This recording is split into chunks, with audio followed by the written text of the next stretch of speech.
My name is Vera. My family and I have been attending Discovery for 4 years now. And before the pandemic, we have been serving an usher ministry, and I personally doing with Benevolence a couple years now.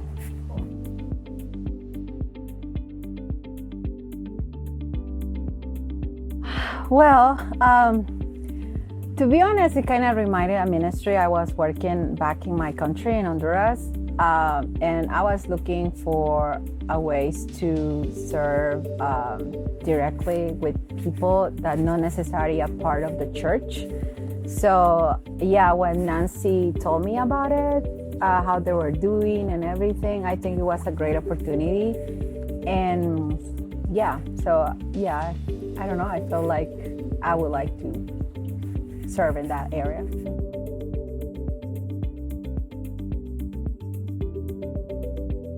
So Benevolence Ministry, what we do is like people who is part of the church or not, they reach to us if they need some support. So I kind of like to see Benevolence as a bridge that can help people to connect to different areas. It depends what is the need they have.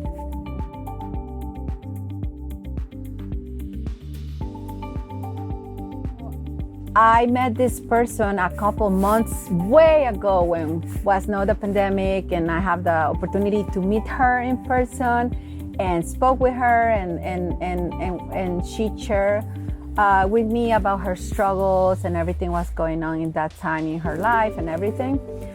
So a couple weeks ago, I was in this meeting with her again, and she was telling about all how she find a job, how she's doing great, and I think, I don't know, it was just such a blessing to have the opportunity to see like how people are, sometimes they just need a little push. I don't know how to explain, to get back in their feet, and yeah, it was I don't know, it was just so nice to hear about her again and see how well she was doing and everything. So yeah.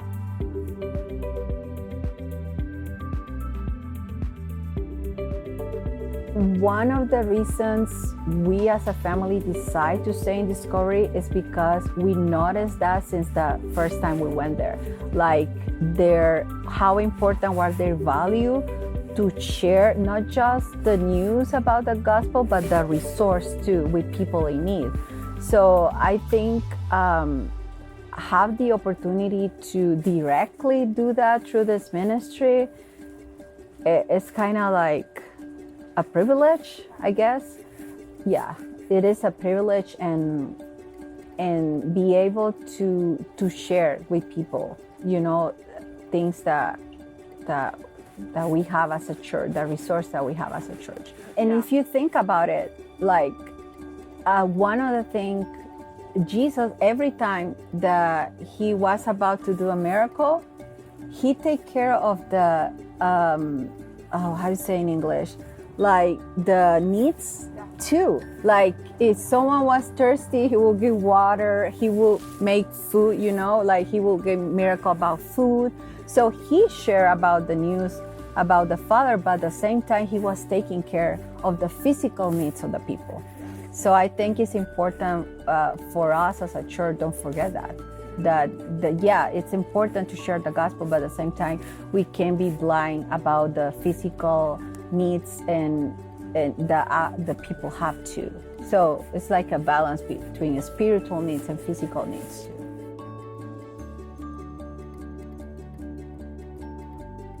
It is important to recognize that we are in a position of privilege at that moment and be aware of that. And I think, don't forget that, like, sometimes it can be very easy to judge people about when they're sharing with us about their circumstance or what's going on, like I think that's a human thing that we have, but I think important is to recognize that and stop ourselves and then realize that in God's image, all of us are equal.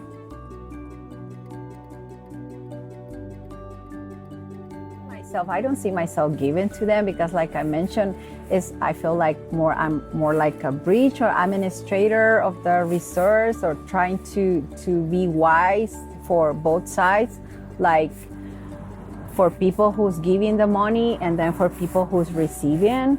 So I just feel like, I don't know, like it's a kind of weird position because, like, yes, they are receiving, but I feel in the name of the church, I guess.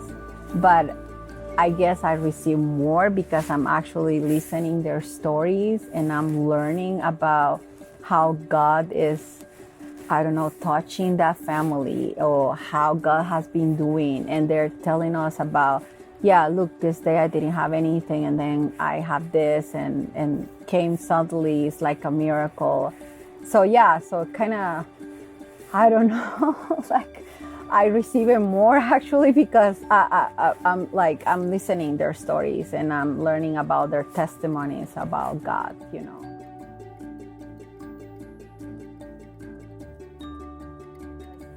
How I see it is like, imagine I just see this part of the picture, but then this person who's part of the team, he noticed this and he noticed that, and that's kind of cool because sometimes we are talking about this and then someone said, yeah, but how about this? And maybe I didn't thought about it. So I think that make like to have more wise decisions about things. And then, I don't know, it's just like, how you say in English? Like the storm of ideas, you know? So you get the better ones, I guess, to see how to help this person.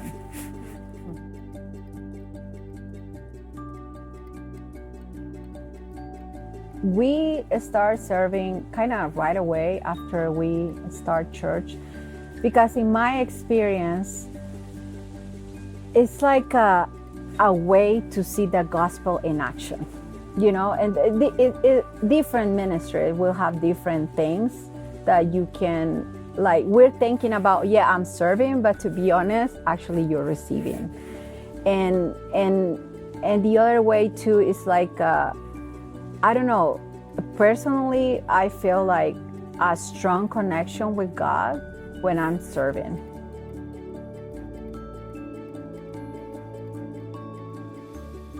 I know this ministry is kind of, not everybody knows about it, and it's kind of for those who don't like to be in the spotlight. I think it's a good opportunity because, like, we are a very small group, so, and because, well, we need to take care of the confidentiality of people who seek for help as well.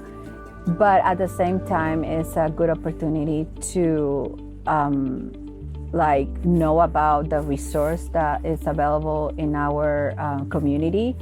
And the good thing is, like, even if you are not working in one of the stories about people who are seeking help, you can still help people that maybe you know, because now you have this information about all the resource available.